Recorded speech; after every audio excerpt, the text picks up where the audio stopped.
Ponte de Pío XII aquí en Cerdeña, 1830. Pío XII o Pío XIII. Domingo 18 de diciembre del 2019. Por la mañana.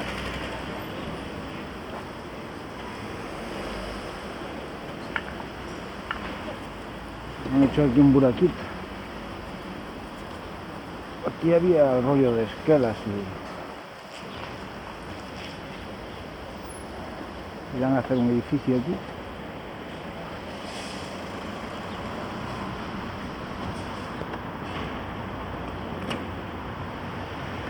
Esto es piso de chapa.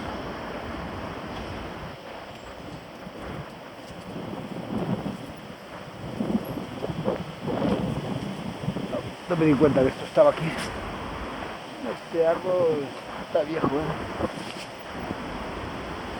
Lo han podado.